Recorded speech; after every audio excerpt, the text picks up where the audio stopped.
불교 강좌 부처님의 향기를 느껴보는 이 시간, 한국명상원 묘원법사와 함께 붓다의 수행법 윗바사나에 대해서 배웁니다.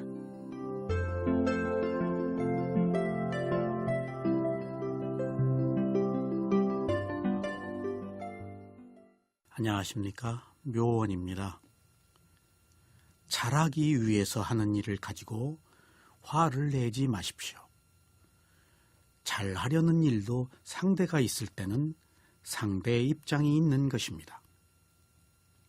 자신의 생각이 아무리 바르다고 할지라도 모두 내 마음대로 할 수는 없습니다. 이것이 세상의 일입니다. 잘하려고 하다가 뜻대로 되지 않아서 화를 냈다면 이것은 탐욕 때문에 화를 낸 것입니다.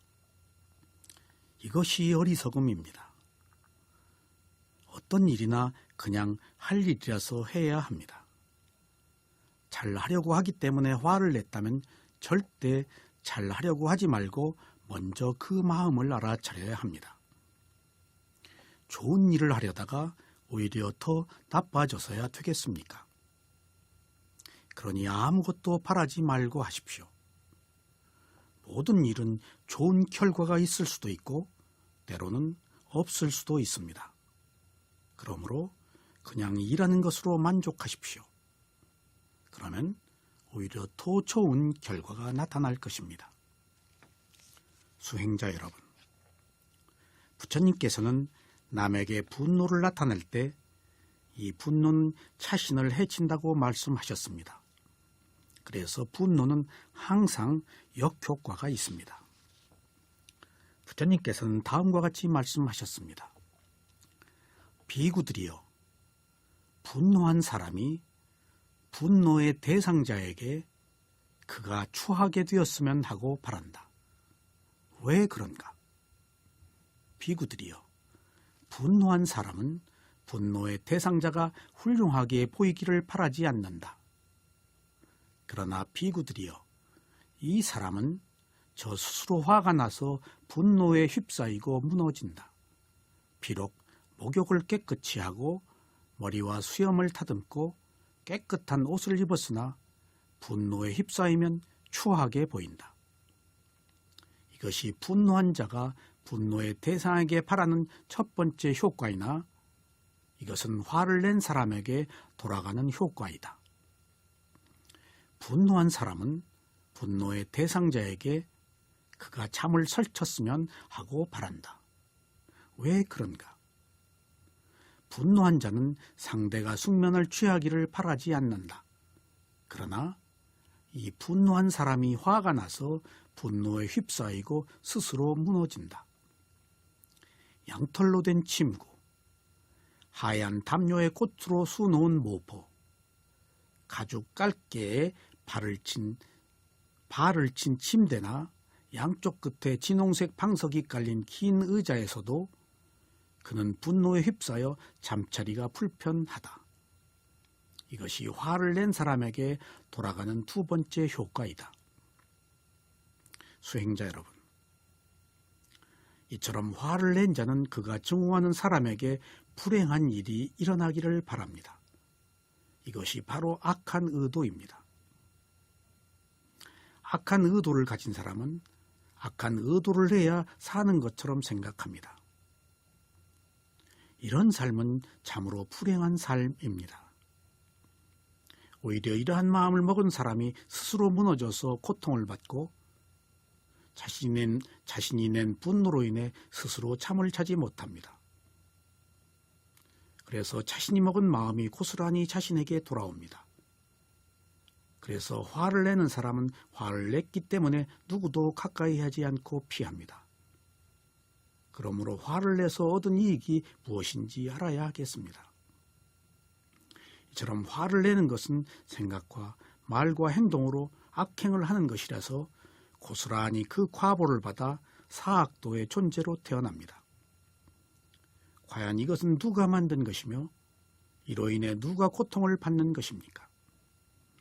이것은 온전하게 자신의 어리석음으로 인해 탐욕을 가지고 있기 때문에 생긴 번뇌이며 일으킨 사람이 이것을 고스란히 받게 되어 있습니다. 수행자 여러분, 성냄은 혐오의 뿌리를 둔 마음입니다. 혐오는 싫어하고 미워하는 것입니다. 이러한 혐오는 여러 가지의 층이 있습니다. 가벼운 혐오에서부터 중간 정도의 혐오와 거친 혐오가 있습니다. 분노는 아주 거친 혐오입니다. 우리가 거친 혐오는 쉽게 알 수 있지만 미세한 혐오는 있는지 모릅니다. 그러나 우리는 이러한 보이지 않는 작은 혐오들이 연속적으로 일어나는 과정 속에서 살고 있습니다.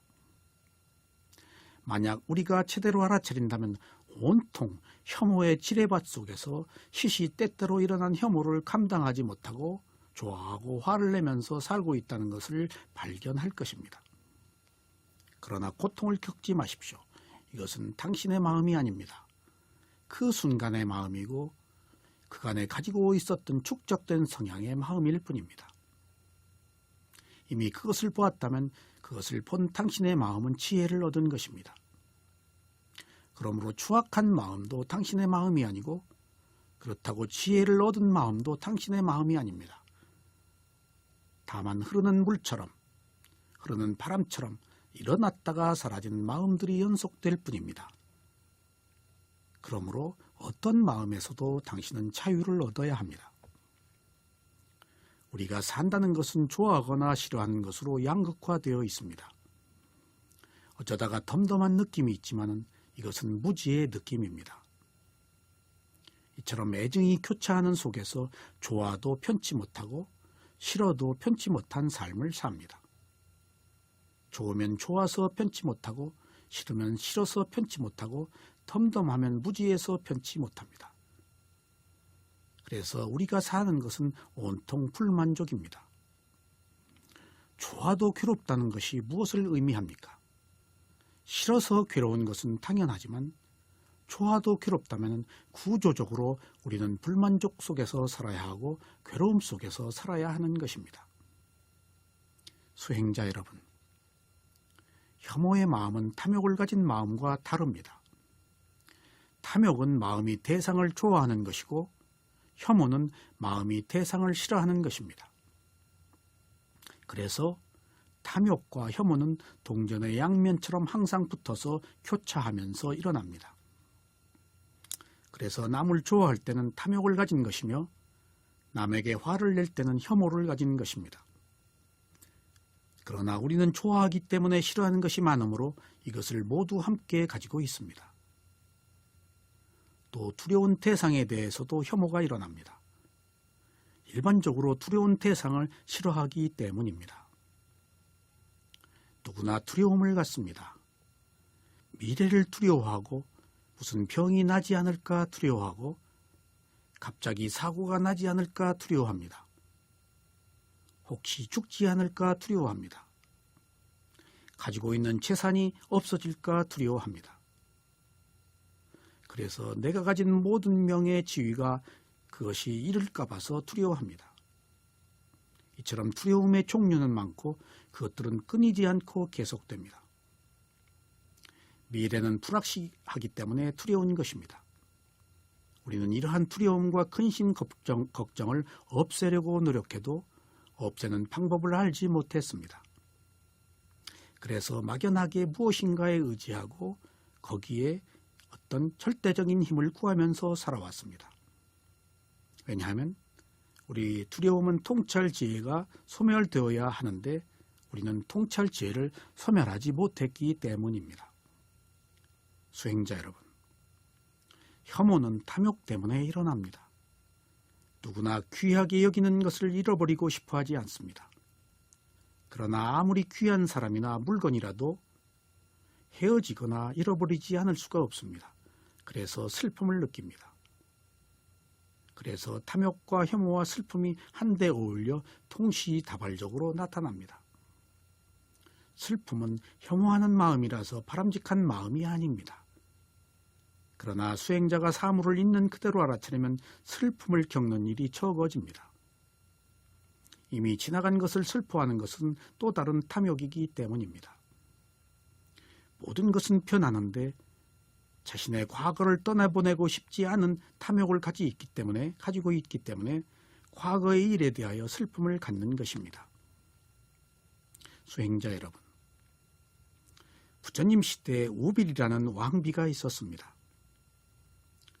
왕비는 죽은 딸을 슬퍼하여 매일 묘지에 와서 울부짖었습니다. 그런데 마침 부처님께서 이곳을 지나가시다가 왕비가 우는 모습을 보았습니다. 그리고 부처님께서는 왕비를 불렀습니다.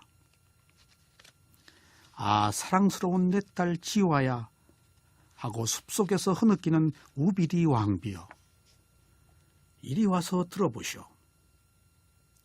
이 묘지에서 모두가 같은 이름을 가진 지화라는 수많은 사랑스러운 딸들이 화장되었는데 지금 그대는 어느 지화 때문에 슬퍼하고 있는가? 라고 말씀하셨습니다. 그런 뒤에 왕비는 과거 몇 생에서도 왕비로 태어나서 지화라는 딸을 낳아 똑같이 죽었다는 사실을 들었습니다. 그리고 그때마다 숲속에 와서 지화를 부르며 울었다는 것을 부처님께서 말씀해 주십니다. 그래서 지금 당신이 어느 때 태어나서 죽은 지화를 부르고 있는가라고 물은 것입니다. 수행자 여러분, 우리들의 슬픔이라는 것이 이렇습니다. 우리는 모르기 때문에 이것이 새로운 것인 줄 알지만 우리는 똑같은 것을 경험하고 똑같이 슬퍼하고 똑같이 비탄에 잠겨서 울부짖습니다. 이처럼 누구나 똑같이 되풀이던 삶 속에서 수많은 이별을 하면서 살아야 했습니다. 그리고 똑같은 슬픔과 비탄에 잠겨야 합니다. 과거에도 눈물을 흘렸고 현재에도 눈물을 흘리고 이렇게 미래에도 눈물을 흘려야 합니다. 그러므로 가장 중요한 것은 현재 일어난 마음을 알아차려서 과거나 미래로부터 자유로워야 합니다. 그러기 위해서는 현재의 몸과 마음을 알아차리는 방법이 슬픔과 비탄으로부터 벗어난 유일한 길인 것입니다. 여러분들이 죽은 사람으로 인해서 슬퍼할 때 사실은 그 죽은 사람 때문이 아닙니다. 그 죽은 사람과 가지고 있었던 그 기억들입니다. 그리고 그 느낌 때문에 슬퍼한 것입니다. 그리고 그것을 소유하지 못한 자신의 탐욕 때문에 슬퍼하는 것입니다. 진정으로 죽은 자를 위해서 슬퍼하는 것이 아닙니다. 죽은 자는 이미 가야 할 곳을 간 사람입니다. 그런데도 그것을 잊지 못하고 슬퍼하는 것은 온전히 자신의 문제인 것입니다. 그러므로 자신의 탐욕 때문에 슬퍼하는 것을 죽은 자 때문에 슬퍼하는 것으로 착각하지 마십시오. 모든 문제는 자기 자신의 이익을 위해서 우리가 선택하는 것입니다. 그러므로 속지 마십시오. 자기 자신의 마음에 속지 마십시오. 수행자 여러분, 습관대로 살아온 삶을 바꾸기란 쉽지가 않습니다. 그리고 새로운 습관이라는 것이 진리라는 것도 확신을 하기가 어렵습니다. 그래서 진리를 만나기도 어렵고 진리를 가르쳐주는 지도자를 만나기도 어렵고 진리를 만났어도 그것을 실천하기도 어렵습니다. 그러나 이제 여러분들은 부처님께서 직접 말씀하신 경전에 근거한 진리를 여러 스승님들의 가르침에 근거한 방법으로 수행을 하고 있습니다. 이런 기회는 어느 생에서나 언제나 만날 수 있는 것이 아닙니다. 그러니 우선 마음을 알아차리는 수행을 해서 바로 지금 이 자리에서 이익을 얻을 수 있어야 합니다. 법의 이익은 그렇게 멀리 있는 것이 아닙니다. 알아차린 순간에 있습니다. 그러나 지혜는 보이지 않는 것이라서 수행자가 모든 것을 알기는 어렵습니다. 그래서 단순하게 가르침을 따르다 보면 차츰 해안이 생겨서 법을 볼 수 있을 것입니다. 미워하고 싫어하는 혐오는 언제나 괴로운 느낌 때문에 일어납니다. 그래서 혐오가 일어나면 가래와 집착으로 발전합니다. 모든 사람들은 괴로운 느낌을 좋아하지 않기 때문에 사실 혐오를 달가워하지 않습니다. 그러나 이러한 혐오는 6가지 감각기관의 문을 통해서 들어온 감각 대상 때문에 일어납니다.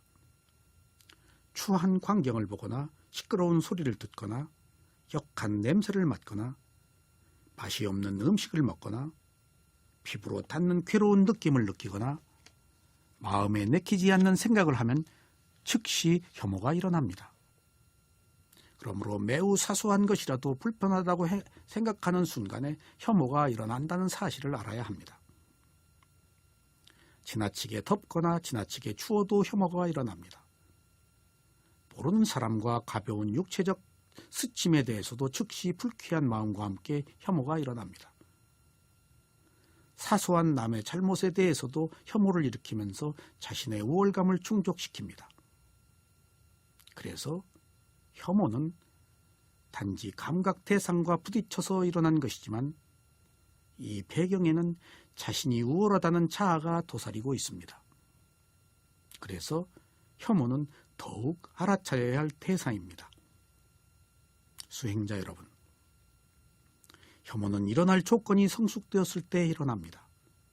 아름다운 것을 보았을 때 좋은 소리, 좋은 냄새, 좋은 맛, 좋은 부딪힘, 좋은 생각이 일어나면 혐오가 아닌 감각적 쾌락이 일어날 것입니다. 사랑하는 사람과 부딪혔을 때는 혐오가 아닌 감각적 쾌락을 느낄 것입니다. 지금까지 감각기관을 통해서 접수된 좋은 대상은 기억을 해서 집착하고 좋지 못한 대상은 기억을 해서 혐오가 일어날 것입니다. 그래서 모든 것이 혐오는 아니지만 사실은 좋은 기억 때문에 좋지 않은 것을 혐오하는 것입니다. 누구나 즐거운 것만을 경험하기를 바라기 때문에 더 이상 즐겁지 못하면 즉시 혐오가 일어나는 것입니다. 그래서 혐오만 알아차릴 대상이 아니고 좋아하는 것도 함께 알아차려야 할 대상입니다.